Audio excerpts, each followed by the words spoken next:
Hello students, today we are starting third year second paper International Relations and Indian Foreign Policy।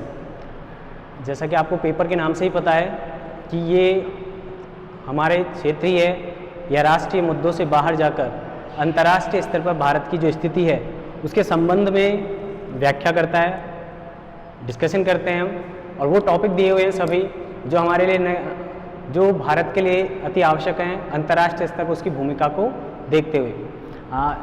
जैसा कि हमारा paper third year class paper second और unit first, paper का नाम है अंतर्राष्ट्रीय संबंध।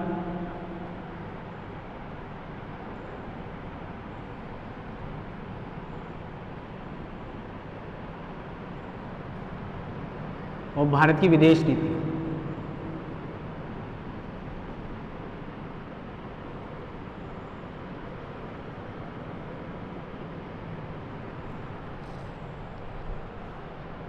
ये पेपर जैसा कि जनरली आपको पता है कि हमारा जो पेपर है वह 3 यूनिट्स में डिवाइडेड है और ये पेपर पूरे 100 मार्क्स का है जिसमें 10 क्वेश्चंस आपके आते हैं 20 वर्ड्स का, मैक्सिमम 20 वर्ड्स में आपको जिनका आंसर लिखना होगा।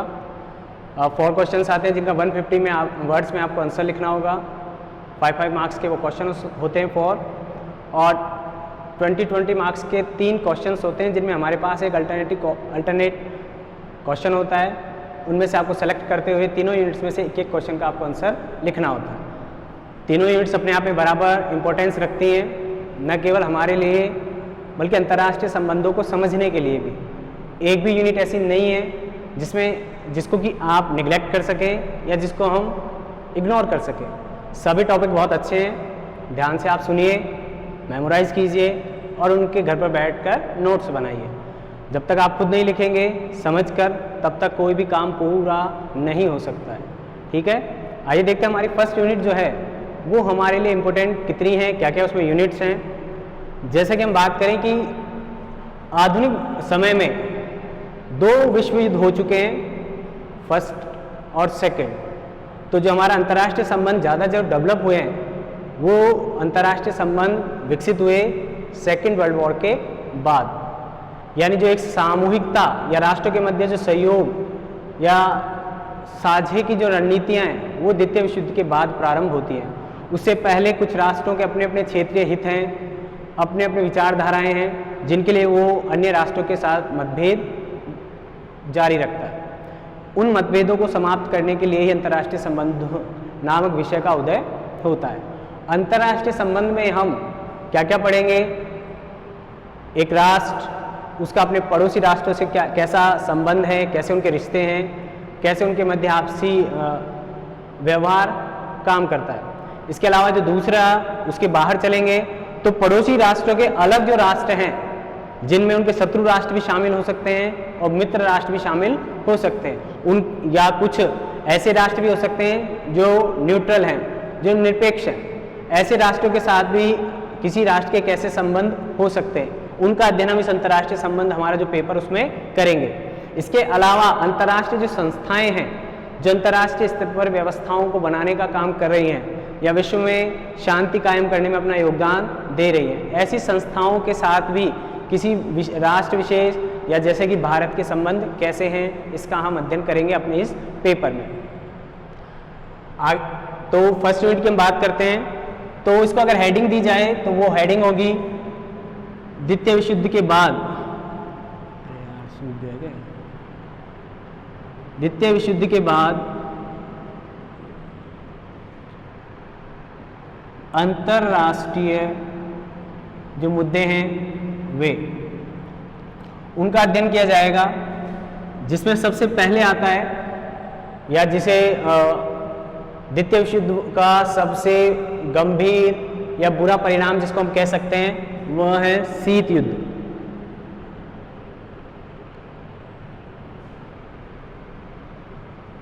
कोल्ड वॉर और उसके विभिन्न स्टेजेस।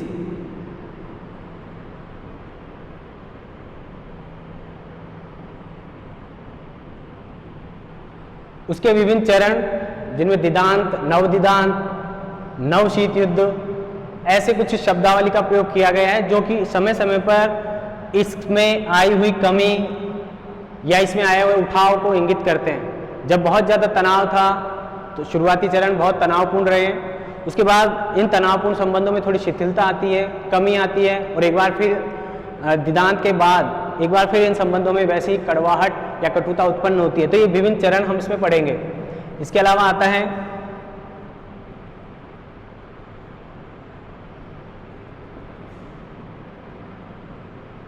संयुक्त राष्ट्र संघ, यूएनओ। आपको पता है इससे पहले राष्ट्र संघ का निर्माण हुआ था जो कि अपनी भूमिका को पूर्ण रूप से निभाने में असक्षम रहा, अनसक्सेसफुल रहा। तो उसी के फलस्वरूप एक ऐसे अंतर्राष्ट्रीय संस्था का स्वप्न संजोया गया जो कि राष्ट्र संघ की कमियों को दूर करता हुआ अपने अंतर्राष्ट्रीय उद्देश्यों को प्राप्त कर सके, और उसका हमने नाम रखा है यूएनओ, संयुक्त राष्ट्र संघ। और इसमें हम पढ़ेंगे इसका संगठन क्या है, इसके कार्य क्या हैं और इसकी वर्तमान में भूमिका क्या है। ठीक है। इसके बाद आता है तीसरी दुनिया और अमेरिका।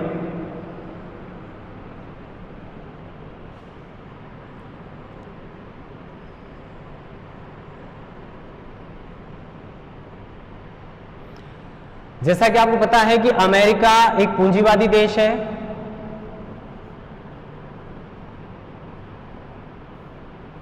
और तृतीय विश्व में जिन देशों को शामिल किया जाता है वे या तो विकासशील हैं, अल्प विकसित हैं,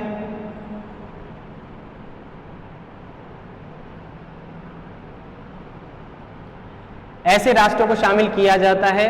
वो पूरी तरह से पूंजीवादी हैं ऐसा नहीं कह सकते हैं, या पूरी तरह से आत्मनिर्भर हैं ऐसा भी नहीं कहा जा सकता, या साम्यवाद के पक्ष में है ऐसा कुछ भी निश्चित नहीं किया जा सकता, क्योंकि वह अभी विकास की अवस्था में है।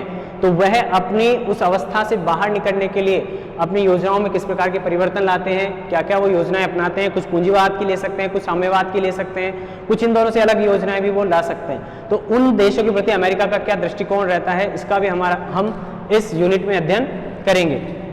इसके बाद एक बहुत महत्वपूर्ण परिवर्तन या एक महत्वपूर्ण घटना जो सेकेंड वर्ल्ड वॉर के बाद की है, उसका संबंध इस शीत युद्ध से है, जिसे हम जिसका है साम्यवादी गुट का विघटन।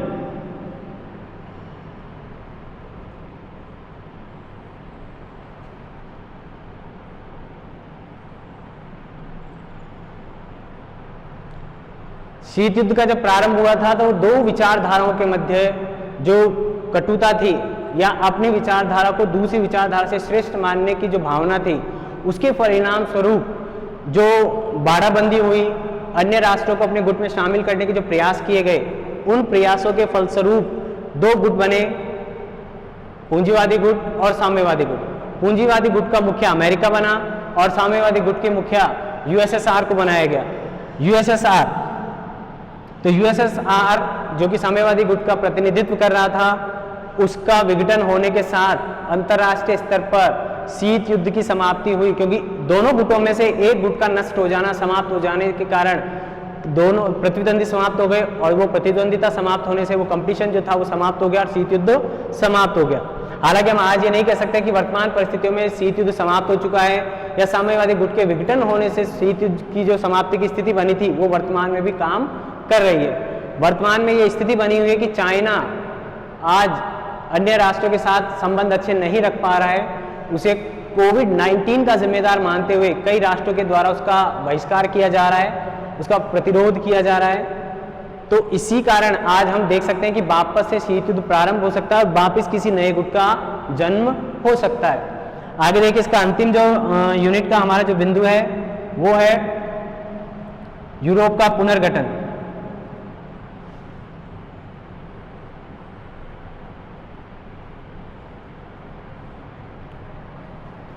जैसा कि आपको पता है कि दोनों विश्व युद्धों में यूरोप की महत्वपूर्ण भूमिका रही है। प्रारंभ भी वहीं हुआ और अंत भी दोनों विश्व युद्धों का वहीं हो रहा है। ऐसी परिस्थिति में आप देखेंगे कि दोनों युद्धों, तो यूरोप के बारे में कहा जा रहा है कि यूरोप को युद्धों का अखाड़ा मान लिया गया, या यूरोप की जो जमीन है उसका प्रयोग अपने राजनीतिक स्वार्थों को पूरा करने के लिए राष्ट्रों या बड़े या महाशक्तियों के द्वारा किया जा रहा था।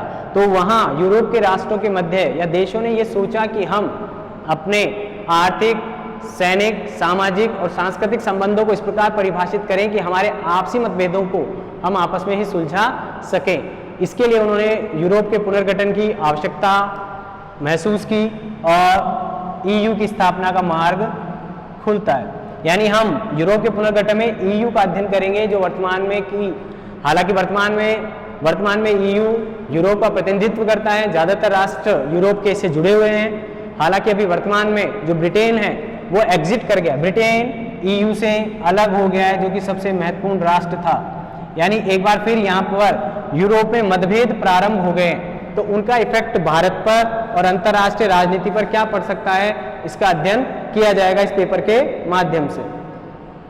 आइए और देखते हैं इसके अलावा सेकंड जो यूनिट है, इसके 5 यूनिट हैं, बड़ी इंपॉर्टेंट हैं। कोई भी ऐसी चीज नहीं जिसको आप छोड़ सकते हैं, या अंतर्राष्ट्रीय स्तर पर जिसका महत्व नहीं है। आगे चलते हैं।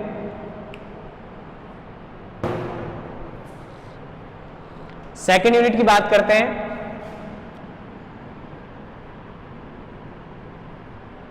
जो कि भारत की विदेश नीति के संदर्भ में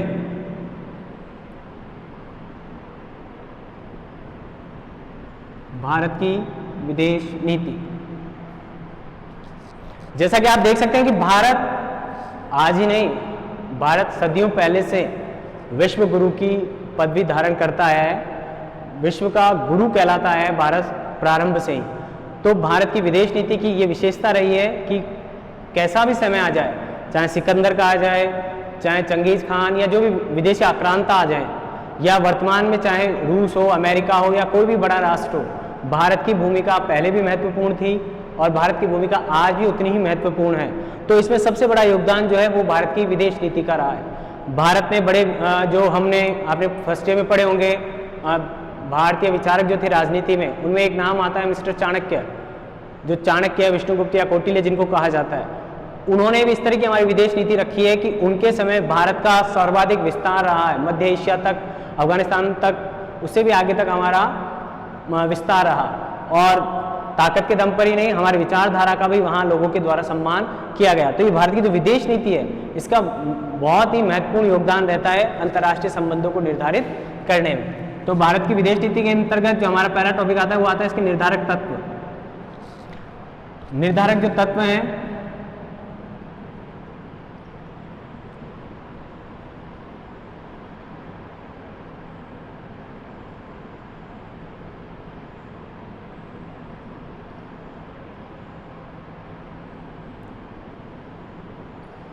यानी भारत की विदेश नीति को कौन कौन से ऐसे तत्व हैं जो प्रभावित करते हैं, निर्धारित करते हैं।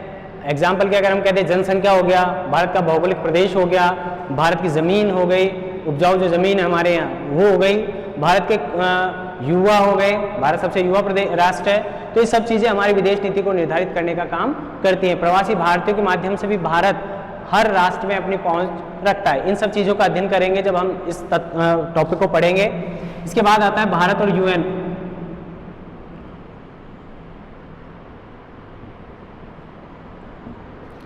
जैसा कि आपको पता है कि इस यूनिट के अंतर्गत हमने देखा है कि भारत जब से यूएनओ की स्थापना हुई है तब से उसके प्रारंभिक सदस्यों में भारत को शामिल किया जाता है। भारत आर्थिक और सैनिक या अन्य किसी प्रकार से यूएनओ में हमेशा सहयोग करने के लिए तत्पर रहा है। इसलिए भारत यूएनओ के अलावा उसके जितने भी संगठन हैं उनमें भी प्रभावी भूमिका निभाता रहा है। वर्तमान में WHO भारत का स्थान है, उसमें अध्यक्षता करता है भारत। इसके अलावा आप देखिए तीसरा जो बिंदु आता है वो है नाम।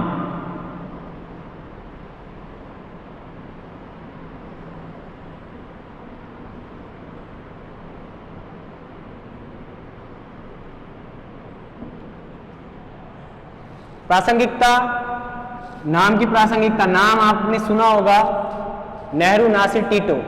ये नेहरू, नासिर जो टीटो हैं, इन लोगों के बारे में आपने सुना होगा कि भारत, जैसे हम इस बिंदु को अगर इससे जोड़ें, ये बिंदु इससे रिलेवेंट है क्योंकि जब संपूर्ण विश्व शीत युद्ध के दौरान दो गुटों में विभाजित हो गया था, एक तरफ साम्यवादी गुट और दूसरी तरफ था पूंजीवादी गुट, तो कुछ राष्ट्र ऐसे भी थे जो इन दोनों गुटों में शामिल नहीं होना चाहते थे, या वह और इन संबंधों को तनावपूर्ण नहीं बनाना चाहते थे, या इन दो गुटों के मध्य एक संयोजक के रूप में काम करना चाहते थे ताकि अंतर्राष्ट्रीय स्तर पर संबंधों की मधुरता बनी रहे। ऐसे ही गुटों का नाम हमने दिया नॉन अलाइनमेंट मूवमेंट, गुट निरपेक्ष आंदोलन। और गुट निरपेक्ष आंदोलन के माध्यम से इन दोनों राष्ट्रों या इन दोनों गुटों के मध्य एक संतुलित दूरी बनाकर रखी गई, एक बैलेंस बनाने का काम किया गया। तो अब इसकी प्रासंगिकता की बात की जाती है कि जब साम्यवादी गुट का विघटन हो गया तो दो गुटों में बटा हुआ विश्व आज ऐसी परिस्थितियां नहीं है या उतनी तनावपूर्ण परिस्थितियां नहीं है रूस और अमेरिका के मध्य, या साम्यवादी गुट या पूंजीवादी गुट के मध्य। तो आज इसकी प्रासंगिकता है या नहीं जब विश्व अपने आप बहुध्रुवीय होता जा रहा है, तो इसको लेकर आगे चर्चा करेंगे। इसके अलावा देखें अगला जो बिंदु आता है वह आता है कि पूर्व की ओर देखो नीति, लुक ईस्ट पॉलिसी।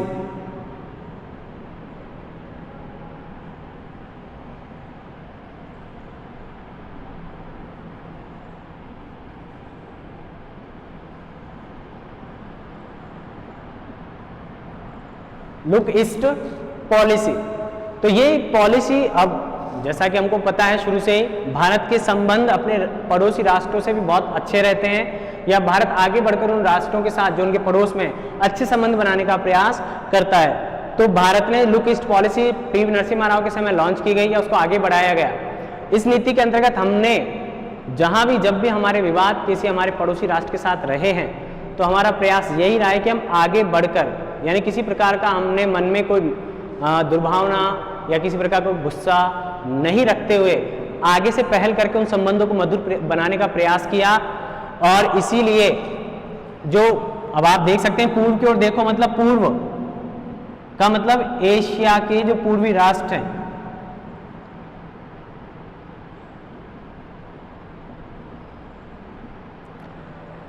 जो कि हजारों वर्षों से हमारे संपर्क उनके साथ रहे हैं, सांस्कृतिक, भौगोलिक, राजनीतिक, आर्थिक या सैनिक, ये जो पूर्वी एशिया के जो राष्ट्र हैं उनके साथ हमारे जो संबंध रहे हैं वर्तमान में भी वो बहुत अच्छे हैं, बहुत बेहतर हैं। मुस्लिम राष्ट्र जो हैं वहाँ भी हिंदू या हमारी संस्कृति के कुछ अच्छे उदाहरण हैं। सबसे बड़ा हिंदू मंदिर भी इन पूर्वी राष्ट्रों में ही पाया जाता है। इस तरह के कई हमारे सांस्कृतिक संबंध रहे, तो इनको और मजबूत करने के प्रयास किए गए पूर्व की ओर देखो नीति के तहत। और 2014 में तो मिस्टर मोदी ने लुक ईस्ट की बजाय एक्ट ईस्ट नीति का भी पालन करना या शुरुआत कर दी है, जो कि हमारे इन संबंधों को आगे बढ़ाने में महत्वपूर्ण योगदान देगी।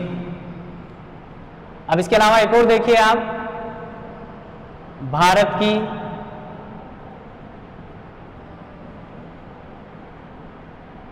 पड़ोसी राष्ट्रों और महाशक्ति देशों के साथ संबंध।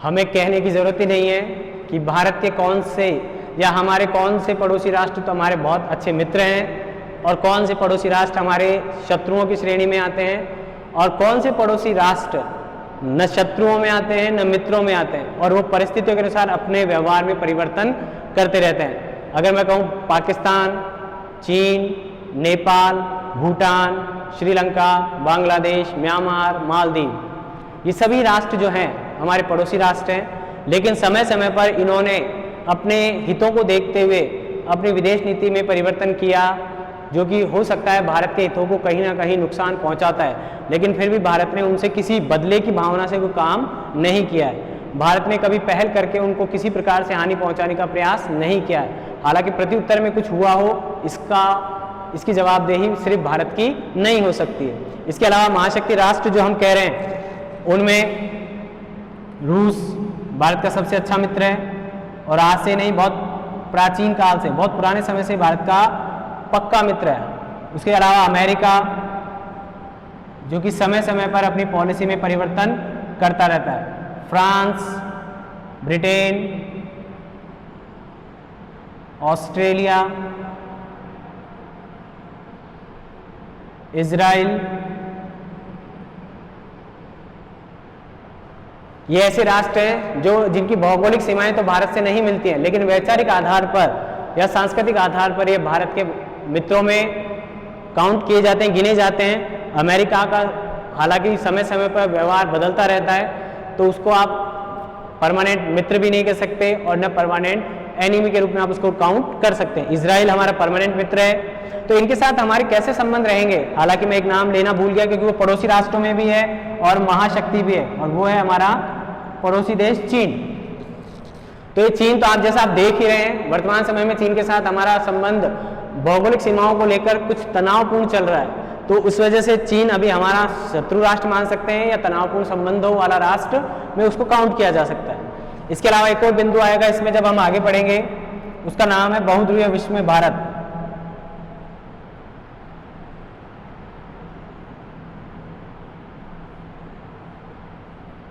बहुध्रुवीय विश्व में भारत। अब जैसा कि हमने जब यहां बात की थी तो दो महाशक्तियां थी, ठीक है। जब यहां पर ये गुट का विघटन हो गया तो एक महाशक्ति बची, एक महाशक्ति बची अमेरिका। अब हम वहां कह रहे हैं बहुध्रुवीय विश्व, मल्टीपोलर वर्ल्ड। तो भारत की जो स्थिति है वर्तमान में, अब बहुध्रुवीय किसको कह सकते हैं हम, ये सभी राष्ट्र बहुध्रुवीय हैं, और इनमें अगर हम भारत को भी जोड़ दें तो भारत भी आज एक महत्वपूर्ण राष्ट्र के रूप में अपनी भूमिका का निर्वहन कर रहा है। उसी का अध्ययन हम इसमें करेंगे।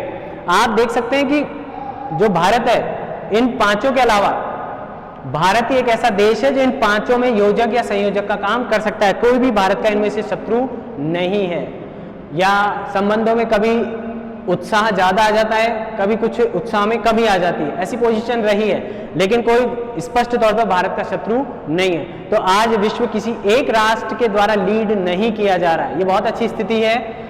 तनावपूर्ण स्थिति कम की जा सकती है, लेकिन अमेरिका का रुतबा आज भी है, ज्यादा है। आप देख सकते हैं रूस की स्थिति जो 1991 में थी, आज वैसी स्थिति नहीं है। आज रूस भी एक मजबूत सहयोगी के रूप में भारत का साथ दे सकता है। तो आज जहां जहां भारत को उदाहरण देने की जरूरत नहीं है, अभी एक यूएनओ की अस्थायी सीट के लिए जब वोटिंग हुई तो भारत को बहुत सारे राष्ट्रों के अपेक्षा से भी ज्यादा वोट मिले, तो वो भारत की इस बहुध्रुवीय विश्व में स्थिति को स्पष्ट करते हैं कि भारत कहाँ स्टैंड करता है। भारत कोई कमजोर राष्ट्र है, हालांकि भारत आपको भी मैंने बताया विकासशील राष्ट्रों में आता है, लेकिन इसके बावजूद भी भारत अपनी एक महत्वपूर्ण भूमिका रखता है इस संपूर्ण विश्व में।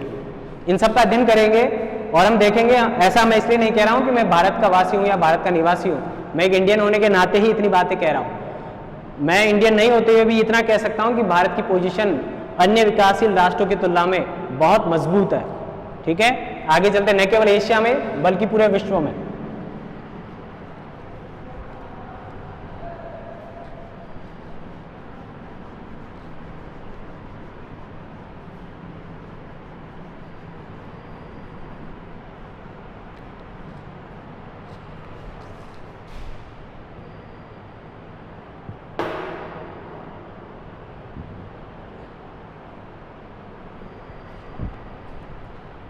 अब जो हमारी यूनिट थर्ड है,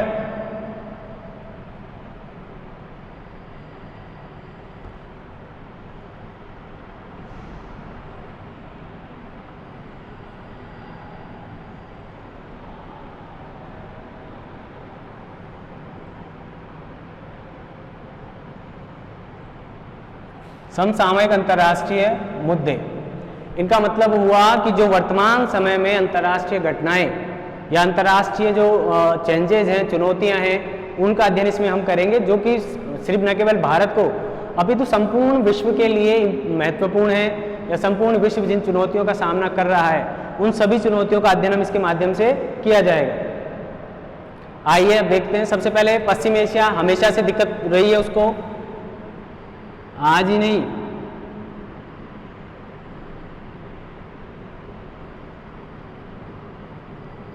पश्चिम एशिया की राजनीति।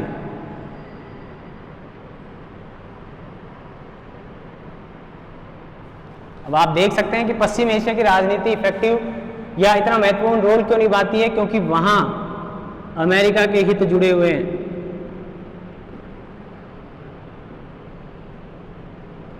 तो वहां जरा सा भी कोई परिवर्तन होता है या अमेरिका के हितों को कोई नुकसान पहुंचने की संभावना बनती है तो वह घटना वहां से लेकर पूरे संपूर्ण विश्व में चर्चा का विषय बन जाती है।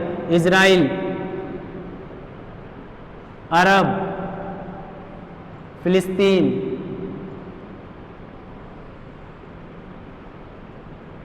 ईरान, इराक,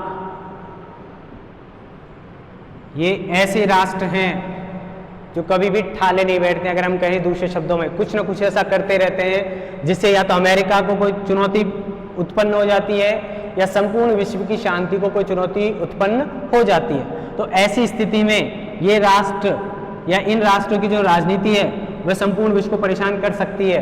तो हम देखते हैं कि ये उद्भव कहाँ से होता है समस्याओं का,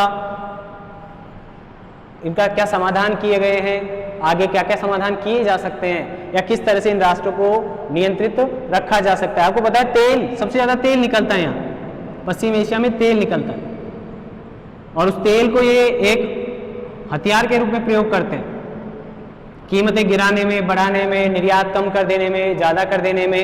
तो इससे ये अन्य राष्ट्रों को या अमेरिका को अपने लिए या अमेरिका के द्वारा इन राष्ट्रों को अपने अनुसार ढाला जा सकता है, या ये राष्ट्र अन्य राष्ट्रों को अपने हितों के लिए परिवर्तित कर पाते हैं, उनके विचारों में चेंजेस ला पाते हैं। अभी ईरान ने भारत को एक बहुत बड़ी चाबहार बंदरगाह जो परियोजना थी उससे भारत को बाहर कर दिया है। ईरान ने चाइना के सपोर्ट में, किसको सपोर्ट कर रहा है ये? चीन को। और किसको अलग कर दिया इसने? भारत को। तो अब ये पश्चिम एशिया का राष्ट्र है, वहां से ये पूरे विश्व की अर्थव्यवस्था को प्रभावित कर पाएगा। एशिया भारत और चीन के संबंधों में भी महत्वपूर्ण भूमिका निभाएगा। पहले भारत को शामिल किया, यानी भारत के हितों को उसने वरीयता दी, महत्व दिया, अब चीन के हितों को दे रहा है। इसलिए अंतर्राष्ट्रीय जो राजनीति है या अंतर्राष्ट्रीय जो संबंध है वह निरंतर परिवर्तित होने वाले संबंध है। स्थायी तौर पर न तो आपका कोई शत्रु हो सकता है, न स्थायी तौर पर आपका कोई मित्र हो सकता है ज़्यादा लंबे समय के लिए। तो इसलिए हमको निरंतर इनका एक सूक्ष्म अवलोकन करते रहना पड़ता है, किसी भी देश की विदेश नीति को इनका सूक्ष्म अवलोकन करते रहना पड़ता है। आगे देखें आप, इसमें जो हम पढ़ेंगे इन मुद्दों को ही पढ़ेंगे जिस तरह के अभी करंट चल रहे हैं। इसके अलावा एक आगे आता है नवीन अंतरराष्ट्रीय अर्थव्यवस्था, जिसे नियो कहते हैं, न्यू इंटरनेशनल इकोनॉमिक्स ऑर्डर।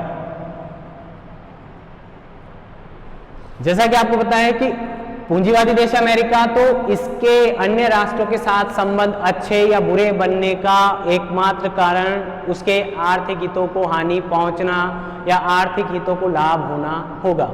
जहां अमेरिका को आर्थिक लाभ हो रहे हैं वहां उन राष्ट्रों के साथ अमेरिका के संबंध बहुत अच्छे होंगे। जहां अमेरिका के आर्थिक हितों को नुकसान होने की संभावना होती है उन राष्ट्रों के साथ अमेरिका के संबंध तनावपूर्ण हो जाते हैं। तो इसी व्यवस्था को संतुलित करने के लिए यूएनओ के द्वारा एक नई आर्थिक व्यवस्था लाई गई थी जिसे नियो के नाम से जाना जाता है, क्योंकि विकसित राष्ट्र तो और विकसित होते जा रहे हैं, अमीर राष्ट्र और अमीर होते जा रहे हैं, और जो गरीब राष्ट्र हैं या जो अल्प विकसित राष्ट्र हैं उनकी अर्थव्यवस्था नष्ट होने की ओर अग्रसर थी। तो ऐसे समय में एक ऐसी अर्थव्यवस्था की डिमांड की गई जो कि गरीब राष्ट्रों के उत्थान के लिए काम कर सके और उन्हें भी इस अंतर्राष्ट्रीय स्तर पर एक महत्वपूर्ण भूमिका या एक जिम्मेदारी वाली भूमिका प्रदान कर सके, या वो भी अपने पैरों पर आर्थिक रूप से खड़े हो सके। इसके लिए इस नई अंतर्राष्ट्रीय अर्थव्यवस्था का मांग की गई थी। आगे चले, इसके बाद आती है क्षेत्रीय सहयोग संगठन।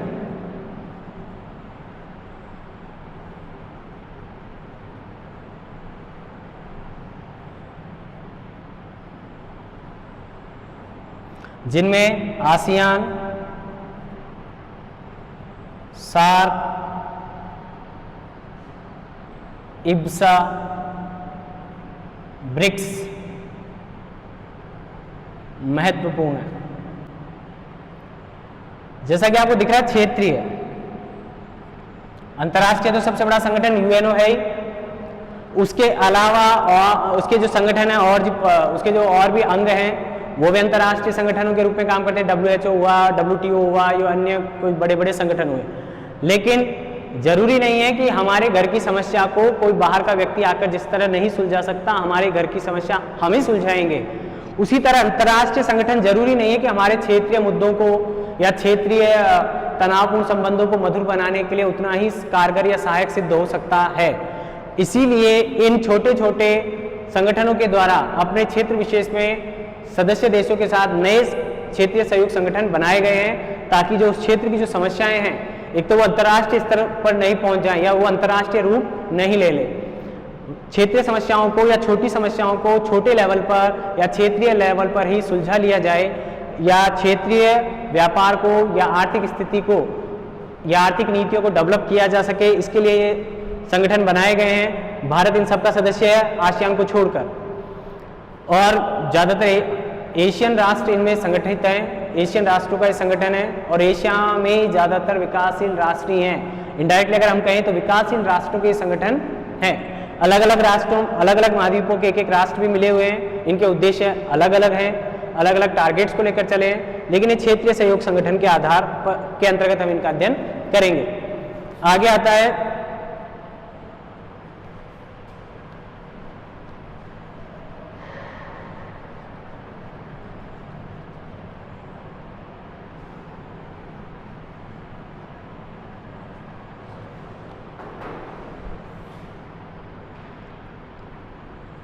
या हम चुनौतियां कह दें। ये अंतर्राष्ट्रीय चुनौतियां हैं जो कि मानवता के लिए संकट का काम कर रही हैं, संकट खड़ा कर सकती हैं, जिनमें सबसे मुख्य मुद्दा टेररिज्म,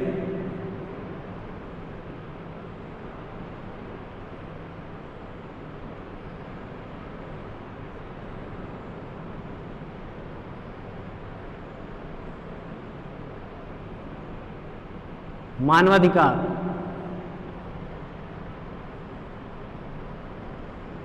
परमाणु प्रसार और पर्यावरणीय मुद्दे।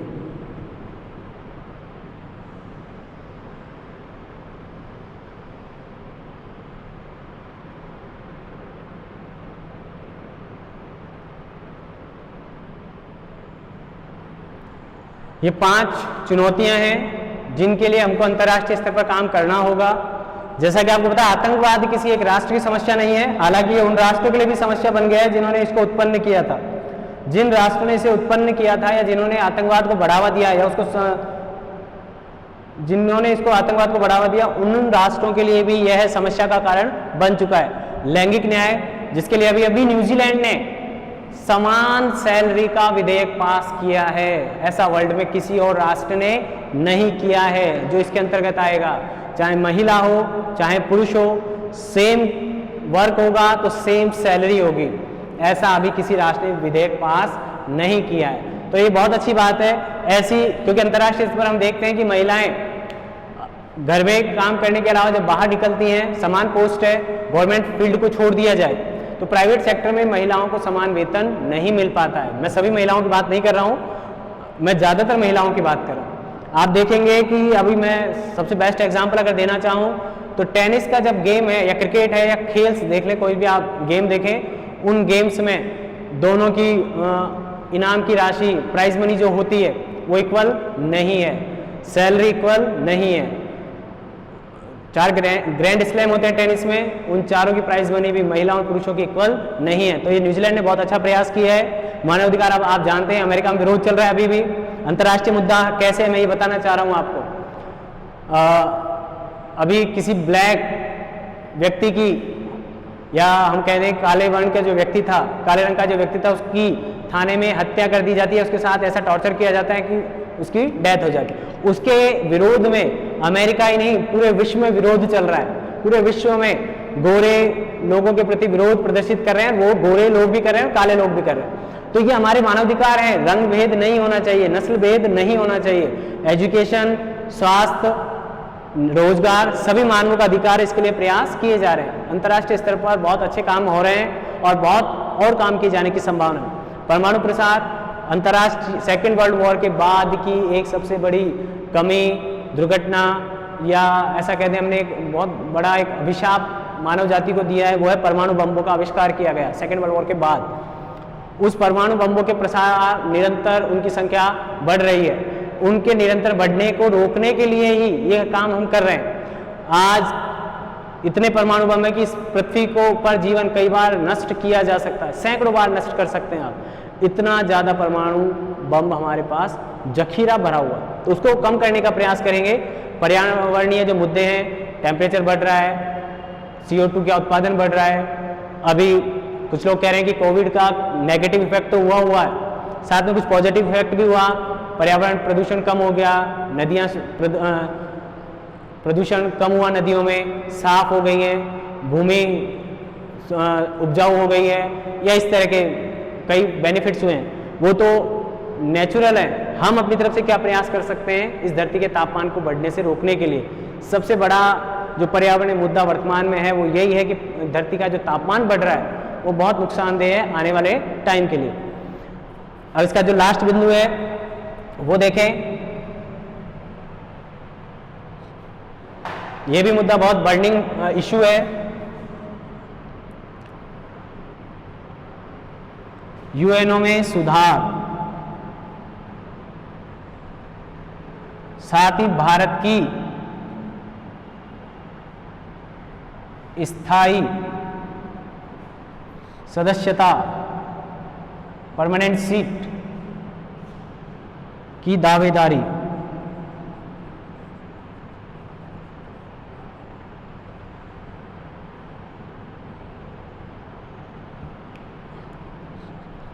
ये अपने आप में बहुत महत्वपूर्ण विषय है, क्योंकि हम संविधान पढ़ते हैं, सेकेंड ईयर में पढ़कर आए हो आप लोग।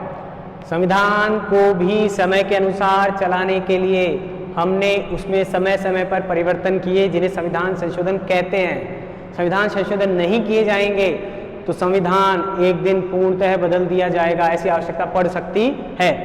तो ऐसे जब 1945 से यूएनओ काम कर रहा है, तब से ही इसके स्थायी सदस्य फिक्स हैं, निश्चित हैं, तो क्या उनमें किसी तरह का कोई सुधार नहीं होना चाहिए? ऐसी मांग वर्तमान में उठ रही है कि स्थायी सदस्यों की सीटें बढ़नी चाहिए, अस्थायी सदस्यों की सीटें भी बढ़नी चाहिए, नए स्थायी सदस्यों को उसमें प्रवेश दिया जाना चाहिए। उसकी दावेदारी में भारत भी अपनी दावेदारी प्रस्तुत कर रहा है, और उस दावेदारी को मजबूत करने के लिए अंतर्राष्ट्रीय स्तर पर भारत को बहुत समर्थन प्राप्त है, क्योंकि भारत की जो भूमिका है, भारत का जो पास्ट है या भारत का जो विजन है फ्यूचर को लेकर, वो उसे एक बहुत ही अच्छे राष्ट्र के रूप में डिफाइन करता है। तो हमारी कोशिश रहेगी कि हम इन सभी यूनिट्स का बड़े ध्यानपूर्वक अध्ययन करेंगे, और उम्मीद है कि आपने 4 महीने की एक लंबी छुट्टी ले ली है। अब आप अपनी पूरी एनर्जी के साथ अपने पेपर को तैयार करेंगे। मैं एक बार आपको फिर रिमाइंड करना चाहूँगा, जैसा कि आप मुझे जानते हैं, फर्स्ट ईयर में आपने कितनी परसेंटेज सोची थी, सेकेंड ईयर में कितनी पाई, और थर्ड ईयर में अब उन दोनों की पूर्ति या उसको कितना बढ़ाएंगे, उसके लिए आपको थर्ड ईयर में पूरी मेहनत करनी होगी। और जो सपना आपने देखा होगा फर्स्ट ईयर में, उसकी अंतिम सीढ़ी है ये। थर्ड ईयर पास करने के बाद आप भारत में होने वाले लगभग सभी बड़े और छोटे एग्ज़ाम दे पाएंगे। तो अपने इस थर्ड ईयर का फुल बेनिफिट लीजिए और अच्छे से तैयारी कीजिए। एक बार पूरा जोर लगाइए, और फिर उसके बाद मिलेंगे। कल से हम अपना टॉपिक स्टार्ट करेंगे, जो हमारा होगा सेकेंड वर्ल्ड वॉर के कारण और उसका विश्व पर पड़ने वाला प्रभाव।